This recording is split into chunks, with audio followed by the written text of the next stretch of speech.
Dalam pelaksanaan pendidikan multikultural, kurikulum tentunya menjadi faktor yang menentukan dalam pendidikan multikultural tersebut.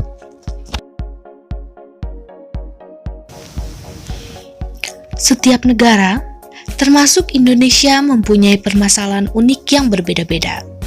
Namun ada sejumlah permasalahan yang sama dan kita bisa banyak belajar dari negara lain.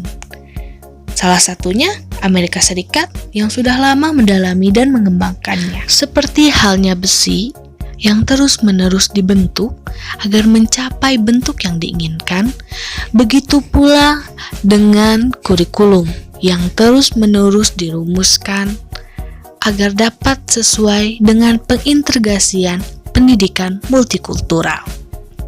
Dalam pengintegrasian pendidikan multikultural, tentunya memiliki beberapa tahap. Ada 4 pendekatan yang mengintegrasikan materi etnis dan multikultural ke dalam kurikulum. Yang pertama ialah pendekatan kontribusi atau contribution approach. Pada pendekatan ini ditekankan pada gerakan kebangkitan etnis. Ciri pendekatan kontribusi adalah dengan memasukkan pahlawan etnis dan benda-benda budaya yang khas ke dalam kurikulum, yang dipilih dengan menggunakan kriteria budaya aliran utama.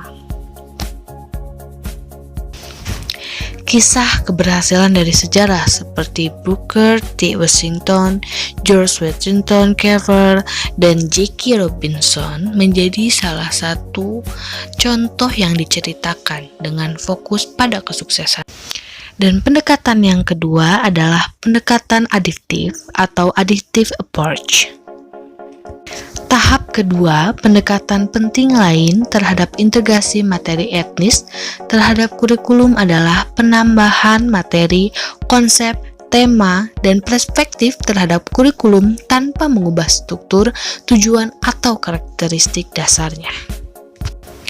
Pada pendekatan adiktif ini, sering dilengkapi dengan penambahan suatu buku, unit, atau bidang terhadap kurikulum tanpa mengubahnya secara substansial. Dan pendekatan yang ketiga ialah pendekatan transformasi. Pendekatan transformasi ini berbeda secara mendasar dari pendekatan kontribusi dan adiktif.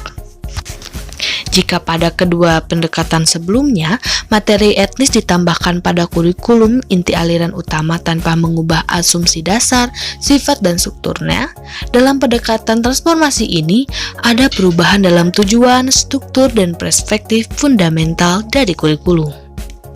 Dan yang terakhir ialah pendekatan aksi sosial.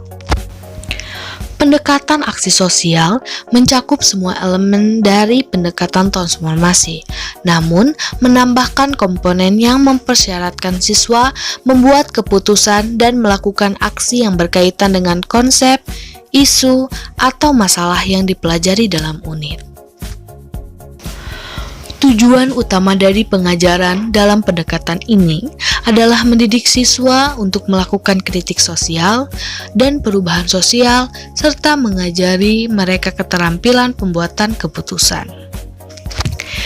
Pada pendekatan ini, pengajar ialah agen perubahan sosial yang meningkatkan nilai-nilai demokratis dan kekuatan bagi siswa. Dan menurut saya, dari keempat pendekatan ini, pendekatan yang paling cocok untuk diterapkan dalam sekolah ialah pendekatan aksi sosial.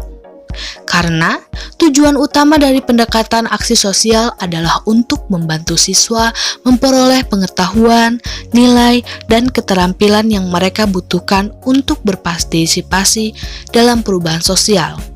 Sehingga kelompok-kelompok ras dan etnis yang terabaikan dan menjadi korban ini dapat menjadi berpartisipasi penuh dalam masyarakat, dan negara akan lebih dekat dalam mencapai ide demokrasi. Sekian yang saya sampaikan, mohon maaf bila ada kekurangan. Semoga video ini dapat menambah wawasan kita semua. Video ini ditujukan untuk memenuhi tugas pendidikan multikultural. Saya, Felina Silpi Azhari, mahasiswa pendidikan sosiologi Universitas Pendidikan Indonesia.